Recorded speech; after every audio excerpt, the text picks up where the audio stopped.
ਸਤਿ ਸ਼੍ਰੀ ਅਕਾਲ ਦੋਸਤੋ, ਸਾਡੇ ਚੈਨਲ ਗਲੋਬਲ ਝਾਤ ਤੇ ਮੈਂ ਸੁਰਿੰਦਰਪਾਲ ਸਿੰਘ ਮਾਨ ਤੁਹਾਡਾ ਸਵਾਗਤ ਕਰਦਾ ਹਾਂ। ਅੱਜ ਅਸੀਂ ਤੁਹਾਨੂੰ ਸਾਡੇ ਉਸ ਮਹਾਨ ਸ਼ਹੀਦ ਸਰਦਾਰ ਊਧਮ ਸਿੰਘ, ਜਿਨ੍ਹਾਂ ਨੂੰ 31 ਜੁਲਾਈ 1940 ਨੂੰ ਫਾਂਸੀ ਦਿੱਤੀ ਗਈ, ਉਹਨਾਂ ਦੀ ਜ਼ਿੰਦਗੀ ਦੇ ਸਫ਼ਰ ਦੀਆਂ ਉਹਨਾਂ ਘਟਨਾਵਾਂ ਬਾਰੇ ਜਾਣਕਾਰੀ ਦੇਵਾਂਗੇ ਜਿਨ੍ਹਾਂ ਬਾਰੇ ਸ਼ਾਇਦ ਤੁਸੀਂ ਨਹੀਂ ਜਾਣਦੇ ਹੋਵੋਗੇ। ਕੌਣ ਸਨ ਊਧਮ ਸਿੰਘ, ਕੀ ਸੀ ਉਹਨਾਂ ਦੀ ਜ਼ਿੰਦਗੀ ਦਾ ਸਫ਼ਰ, ਕਿੱਥੋਂ ਦੇ ਰਹਿਣ ਵਾਲੇ ਸਨ। ਬਹੁਤੇ ਲੋਕ ਤਾਂ ਇਹ ਵੀ ਨਹੀਂ ਜਾਣਦੇ ਕਿ ਲੰਡਨ ਦੇ ਕੈਕਸਟਨ ਹਾਲ ਵਿੱਚ ਸਰਦਾਰ ਊਧਮ ਸਿੰਘ ਨੇ ਕਿਸ ਨੂੰ ਮਾਰਿਆ। ਸਰਦਾਰ ਊਧਮ ਸਿੰਘ ਹੋਰਾਂ ਬਾਰੇ ਬਹੁਤਾ ਕੋਈ ਤਾਂ ਨਹੀਂ ਮਿਲਦਾ, ਪਰ ਡਾਕਟਰ ਗੁਰਚਰਨ ਹੋਰਾਂ ਨੇ 70ਵੇਂ 80ਵੇਂ ਦਹਾਕੇ ਵਿੱਚ ਉਹਨਾਂ ਵਿਅਕਤੀਆਂ ਨੂੰ ਮਿਲ ਕੇ, ਜਿਨ੍ਹਾਂ ਨਾਲ ਸਰਦਾਰ ਊਧਮ ਸਿੰਘ ਦਾ ਚਿੱਠੀ ਪੱਤਰ ਰਾਹੀਂ ਗੱਲਬਾਤ ਹੁੰਦੀ ਸੀ, ਉਹਨਾਂ ਤੋਂ ਮਿਲ ਕੇ ਜਾਣਕਾਰੀ ਇਕੱਤਰ ਕੀਤੀ ਤੇ ਸ਼ਹੀਦ ਊਧਮ ਸਿੰਘ ਕਿਤਾਬ ਲਿਖੀ। ਸ਼ਹੀਦ ਊਧਮ ਸਿੰਘ ਦਾ ਜਨਮ ਪਟਿਆਲਾ ਰਿਆਸਤ ਦੇ ਪਿੰਡ ਸੁਨਾਮ ਵਿਖੇ ਹੋਇਆ। ਸੁਨਾਮ ਨਗਰ ਬਹੁਤ ਪੁਰਾਣਾ, ਮੁਗਲਾਂ ਵੇਲੇ ਤੇ ਉਸ ਤੋਂ ਵੀ ਪਹਿਲਾਂ ਤੁਰਕਾਂ ਵੇਲੇ ਦਾ ਪ੍ਰਸਿੱਧ ਨਗਰ ਹੈ। ਸਰਦਾਰ ਊਧਮ ਸਿੰਘ ਦਾ ਜਨਮ 26 ਦਸੰਬਰ 1899 ਨੂੰ ਪਿਤਾ ਸਰਦਾਰ ਟਹਿਲ ਸਿੰਘ ਤੇ ਮਾਤਾ ਨਰੈਣੀ ਦੀ ਕੁੱਖੋਂ ਹੋਇਆ। ਬਚਪਨ ਦਾ ਨਾਮ ਸ਼ੇਰ ਸਿੰਘ ਸੀ। ਇਹਨਾਂ ਦੇ ਛੋਟੇ ਭਰਾ ਦਾ ਨਾਮ ਸਾਧੂ ਸਿੰਘ ਸੀ। ਕੁੱਲੀ ਵਿੱਚ ਜਨਮ ਲਿਆ। ਕੱਚੀਆਂ ਢਹਿ ਢਹਿ ਪੈਂਦੀਆਂ ਕੰਧਾਂ ਉੱਤੇ ਕਾਨਿਆਂ ਦੀ ਛੱਤ, ਪਰ ਜੰਮਿਆ ਉਹ ਜਿਸ ਨੇ ਵਲੈਤ ਦੇ ਰਾਜ ਮਹਿਲ ਦੀਆਂ ਨੀਹਾਂ ਅਤੇ ਛੱਤਾਂ ਹਿਲਾ ਦਿੱਤੀਆਂ। 7 ਸਾਲ ਦੀ ਉਮਰ ਵਿੱਚ ਹੀ ਸ਼ੇਰ ਸਿੰਘ ਦੀ ਮਾਂ ਰੱਬ ਨੂੰ ਪਿਆਰੀ ਹੋ ਗਈ। ਟਹਿਲ ਸਿੰਘ ਲਈ ਬਹੁਤ ਬੁਰੇ ਦਿਨ ਆ ਗਏ। ਮਾਂ ਤੋਂ ਬਗੈਰ 2 ਬਲੂਰ ਪਿੱਛੇ ਰਹਿ ਗਏ ਸਨ। ਫਿਰ ਟਹਿਲ ਸਿੰਘ ਨੂੰ ਰੇਲ ਫਾਟਕ ਉੱਤੇ ਚੌਕੀਦਾਰੀ ਦੀ ਨੌਕਰੀ ਮਿਲ ਗਈ। ਫਾਟਕ ਦੇ ਨਾਲ ਚੌਕੀਦਾਰੀ ਲਈ ਸਰਕਾਰੀ ਕੋਠੜੀ ਬਣੀ ਹੋਈ ਸੀ, ਜਿਸ ਵਿੱਚ ਦਿਨ ਗੁਜ਼ਰਨ ਲੱਗੇ। ਕੁਝ ਚਿਰ ਬਾਅਦ ਬਾਪੂ ਟਹਿਲ ਸਿੰਘ ਆਪਣੇ ਬੱਚਿਆਂ ਨੂੰ ਦਰਬਾਰ ਸਾਹਿਬ ਅੰਮ੍ਰਿਤਸਰ ਦੀਵਾਲੀ ਦਿਖਾਉਣ ਲਈ ਲੈ ਕੇ ਜਾ ਰਿਹਾ ਸੀ। ਬੱਚੇ ਬੜੇ ਚਾਵਾਂ ਵਿੱਚ ਸਨ।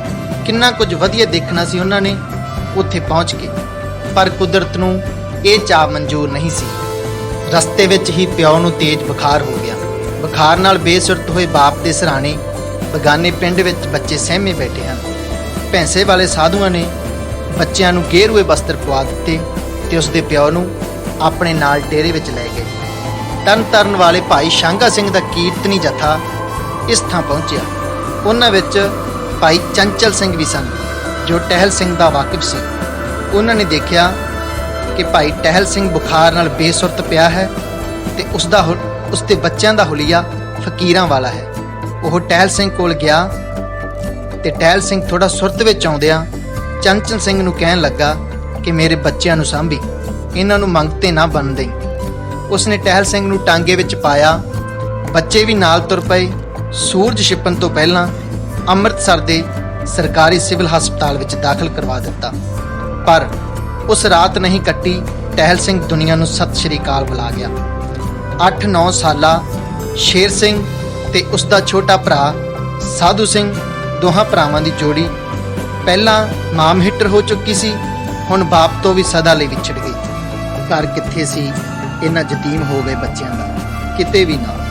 ਕੋਈ ਨੇੜੇ ਦਾ ਸਾਕ ਸੰਬੰਧੀ ਜਿਹੜਾ ਪਾਲਣ ਕਰੇ, ਕੋਈ ਵੀ ਨਾ। ਭਾਈ ਚੰਚਲ ਸਿੰਘ ਤੇ ਭਾਈ ਸ਼ਾਂਘਾ ਸਿੰਘ ਦੇ ਪਰਉਪਕਾਰਾਂ ਸਦਕਾ ਦੋਨੋਂ ਨਿਆਸਰੇ ਤੇ ਯਤੀਮ ਬਾਲਕ ਸੈਂਟਰ ਖਾਲਸਾ ਯਤੀਮ ਖਾਨਾ ਅੰਮ੍ਰਿਤਸਰ ਵਿੱਚ ਦਾਖਲ ਕਰਵਾ ਦਿੱਤੇ ਗਏ।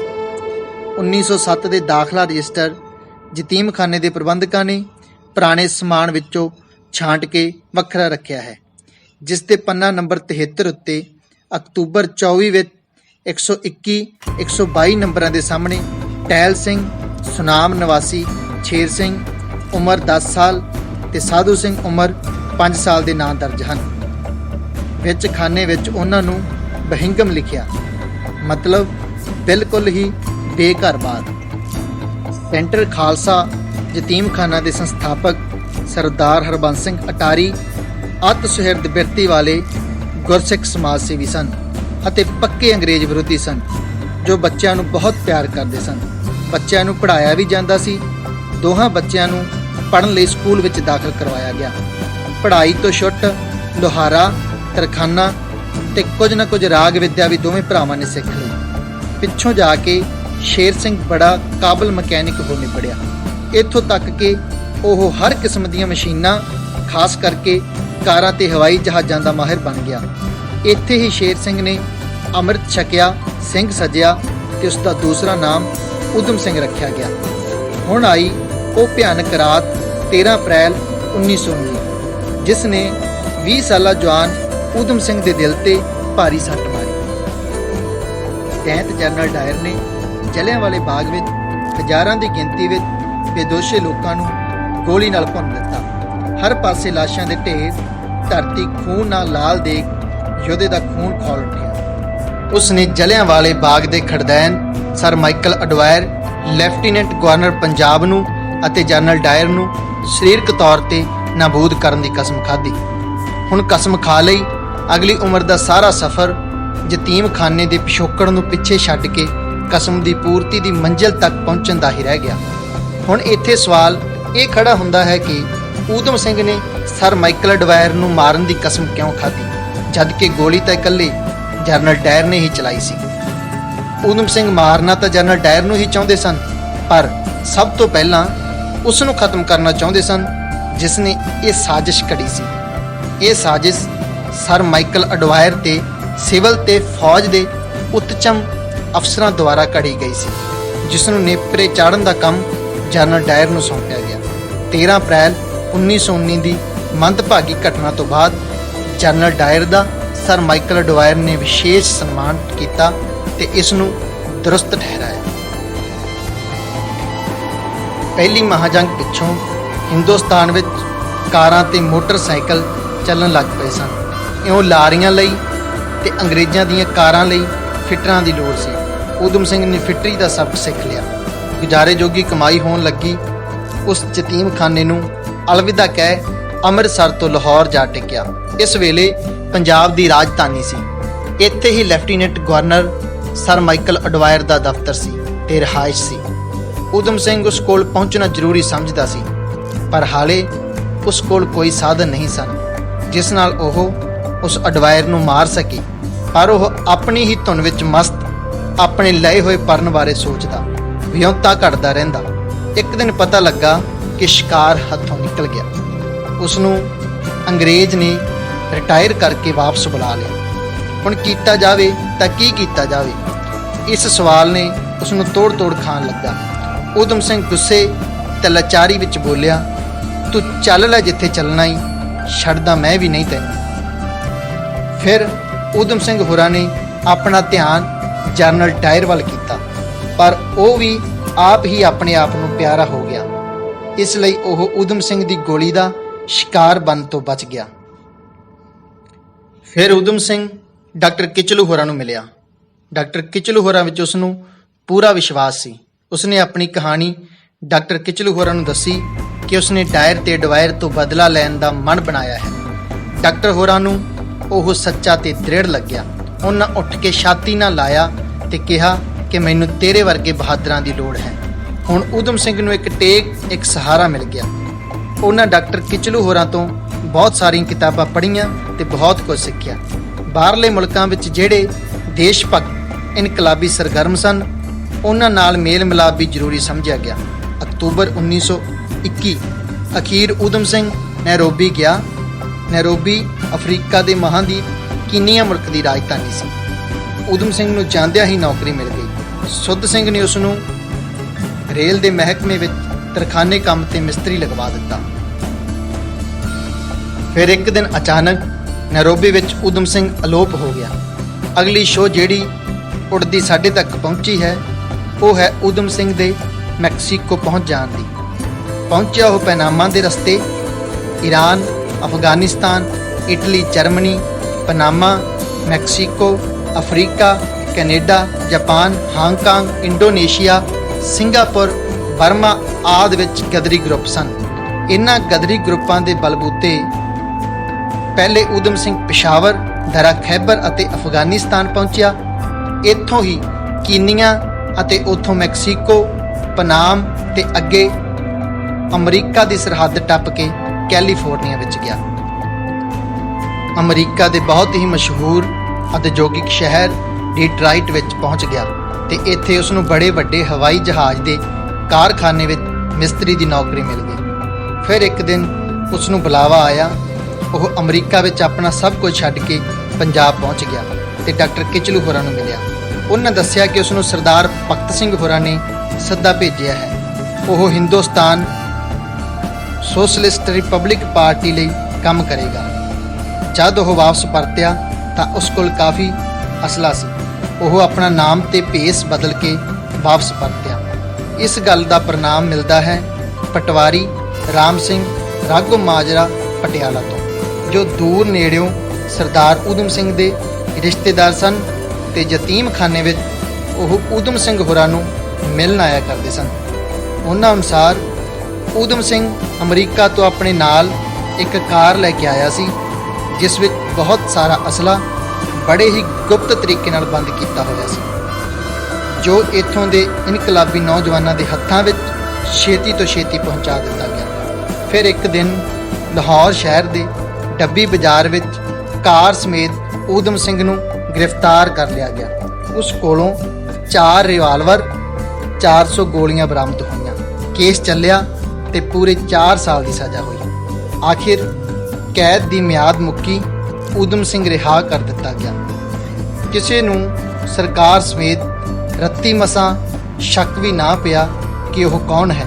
ਝੂਠਾ ਨਾਂ, ਝੂਠਾ ਸਿਰਨਾਵਾ, ਸੱਚ ਨੂੰ ਊਧਮ ਸਿੰਘ ਨੇ ਪੂਰੀ ਤਰ੍ਹਾਂ ਛੁਪਾਈ ਰੱਖਿਆ। ਸਰਦਾਰ ਊਧਮ ਸਿੰਘ ਅਜਿਹੇ ਗੁੰਮਨਾਮ ਇਨਕਲਾਬੀਆਂ ਵਿੱਚੋਂ ਇੱਕ ਹਨ ਜਿਨ੍ਹਾਂ ਨੇ ਸ਼ੁਰੂ ਜਵਾਨੀ ਤੋਂ ਲੈ ਕੇ ਤਕਰੀਬਨ ਜੀਵਨ ਦੇ ਅੰਤ ਤੱਕ ਆਪਣੀ ਅਸਲੀਅਤ ਨੂੰ ਹਰ ਪ੍ਰਕਾਰ ਲੁਕਾਈ ਰੱਖਿਆ ਸੀ। ਊਧਮ ਸਿੰਘ ਨੇ ਗੁਪਤਵਾਸ ਲਈ ਆਪਣੇ ਕਿੰਨੇ ਹੀ ਨਾਮ ਰੱਖੇ ਸਨ। ਇਹਨਾਂ ਵਿੱਚੋਂ ਇੱਕ ਨਾਮ ਸੀ ਰਾਮ ਮੁਹੰਮਦ ਸਿੰਘ ਆਜ਼ਾਦ। ਸਿਰਫ ਇੰਨੀ ਕੋ ਖਬਰ ਇਸ ਪੁਸਤਕ ਦੇ ਲੇਖਕ ਡਾਕਟਰ ਗੁਰਚਰਨ ਸਿੰਘ ਹੋਰਾਂ ਨੂੰ ਰਾਘੋ ਮਾਜਰਾ ਦੇ ਪਟਵਾਰੀ ਰਾਮ ਸਿੰਘ ਤੋਂ ਪਤਾ ਲੱਗੀ ਕਿ ਸੁਭਾਸ਼ ਚੰਦਰ ਬੋਸ ਜੀ ਦੇ ਕਹਿਣ ਤੇ ਊਧਮ ਸਿੰਘ 1932 ਦੇ ਲਾਗੇ ਯੂਰਪ ਦੇ ਮੁਲਕਾਂ ਵਿੱਚ ਚਲਾ ਗਿਆ ਸੀ। ਵਧੇਰੇ ਚਿੱਠੀਆਂ ਰੂਸ ਤੋਂ ਆਈਆਂ ਸਨ। 1936 ਤੋਂ ਮਗਰੋਂ ਪਟਵਾਰੀ ਹੋਰਾਂ ਨੂੰ ਊਧਮ ਸਿੰਘ ਦੇ ਬਹੁਤ ਸਾਰੇ ਖੱਤ ਮਿਲੇ, ਪਰ ਪਿੱਛੋਂ ਸਰਕਾਰ ਦੇ ਡਰ ਤੋਂ ਇਹਨਾਂ ਸਾਰਿਆਂ ਨੂੰ ਅਗਨ-ਭੇਟ ਕਰ ਦਿੱਤਾ ਗਿਆ। 1 ਸਤੰਬਰ 1939 ਨੂੰ ਜਰਮਨੀ ਦੇ ਪੋਲੈਂਡ ਤੇ ਹਮਲਾ ਕਰ ਦਿੱਤਾ ਗਿਆ। ਇਸ ਤੇ 3 ਸਤੰਬਰ ਨੂੰ ਇੰਗਲੈਂਡ ਤੇ ਫਰਾਂਸ ਦੀਆਂ ਸਰਕਾਰਾਂ ਨੇ ਹਿਟਲਰ ਵਿਰੁੱਧ ਜੰਗ ਦਾ ਐਲਾਨ ਕਰ ਦਿੱਤਾ ਅਤੇ ਦੂਜਾ ਸੰਸਾਰ ਯੁੱਧ ਸ਼ੁਰੂ ਹੋਇਆ। ਇਹ ਉਹ ਦਿਨ ਸਨ ਜਦੋਂ ਊਧਮ ਸਿੰਘ ਪੰਜਾਬ ਅਤੇ ਅਫਗਾਨਿਸਤਾਨ, ਤੁਰਕੀ, ਇਟਲੀ ਆਦਿ ਦੇਸ਼ਾਂ ਵਿੱਚ ਦੀ ਗੁਜ਼ਰਦਾ ਹੋਇਆ ਨਵੇਂ ਸਾਂਗ ਵਿੱਚ ਅੰਗਰੇਜ਼ਾਂ ਦੀ ਵਲਾਇਤ ਵਿੱਚ ਜਾ ਚੁੱਕਾ ਸੀ। ਵਲਾਇਤ ਵਿੱਚ ਵੀ ਊਧਮ ਸਿੰਘ ਦਾ ਗੁਪਤਵਾਸ ਲਗਾਤਾਰ ਜਾਰੀ ਰਿਹਾ। ਕਦੇ-ਕਦੇ ਉਹ ਪੁਰਕਸ਼ਿਸ਼ ਕੇਸ ਦਾੜੀ ਵਾਲੇ ਬਾਵੇ ਦੇ ਭੇਸ ਵਿੱਚ ਸ਼ੈਫਰਡ ਬੁਸ਼ ਦੇ ਗੁਰਦੁਆਰੇ ਆਇਆ ਕਰਦਾ ਸੀ। ਇੱਥੇ ਉਹਨਾਂ ਦੀ ਮੁਲਾਕਾਤ ਗੁਰਦੁਆਰੇ ਦੇ ਜ਼ਿੰਮੇਵਾਰ ਸਿੱਖ ਸੱਜਣ ਸ਼ਿਵ ਸਿੰਘ ਜੌਹਲ ਨਾਲ ਹੋਈ। ਸ਼ਿਵ ਸਿੰਘ ਆਪ ਵੀ ਗਰਮ ਖਿਆਲੀ ਬੰਦਾ ਸੀ। ਊਧਮ ਸਿੰਘ ਦਾ ਜੌਹਲ ਸਿੰਘ ਦੇ ਘਰ ਆਉਣ ਜਾਣਾ ਖੁੱਲ੍ਹ ਗਿਆ। ਇੱਕ ਦਿਨ ਦੀ ਗੱਲ ਹੈ, ਸ਼ਿਵ ਸਿੰਘ ਜੌਹਲ ਊਧਮ ਸਿੰਘ ਨੂੰ ਕਹਿਣ ਲੱਗਾ, ਬਾਬਾ ਜੀ ਤੁਹਾਡਾ ਉਹ ਵੱਡਾ ਕੰਮ ਕਦੋਂ ਹੋਵੇਗਾ? ਤਾਂ ਊਧਮ ਸਿੰਘ ਕਹਿਣ ਲੱਗੇ ਕਿ ਮੈਂ ਦਰਅਸਲ ਸਰ ਮਾਈਕਲ ਅਡਵਾਇਰ ਤੇ ਲਾਰਡ ਜੈਟਲੈਂਡ ਦੋਹਾਂ ਦੇ ਇਕੱਠਿਆਂ ਟੱਕਰ ਜਾਣ ਦੀ ਉਡੀਕ ਵਿੱਚ ਹਾਂ। ਆਖਿਰ ਉਹ ਦਿਨ ਆ ਹੀ ਗਿਆ, 13 ਮਾਰਚ 1940। ਊਧਮ ਸਿੰਘ ਦੀ ਨਜ਼ਰ ਇੰਡੀਆ ਆਫਿਸ ਦੇ ਬੋਰਡ ਉੱਤੇ ਲੱਗੇ ਇੱਕ ਜ਼ਰੂਰੀ ਇਸ਼ਤਿਹਾਰ ਉੱਤੇ ਪਈ। ਲਿਖਿਆ ਸੀ ਕਿ ਈਸਟ ਇੰਡੀਆ ਐਸੋਸੀਏਸ਼ਨ ਦੇ ਇੱਕ ਜ਼ਰੂਰੀ public meeting royal Asian society ਦੇ ਮਿਲਵਰਤਨ ਨਾਲ ਕੈਕਸਟਨ ਹਾਲ ਵਿੱਚ ਹੋ ਰਹੀ ਹੈ। ਵਿਸ਼ਾ ਸੀ ਅਫਗਾਨਿਸਤਾਨ।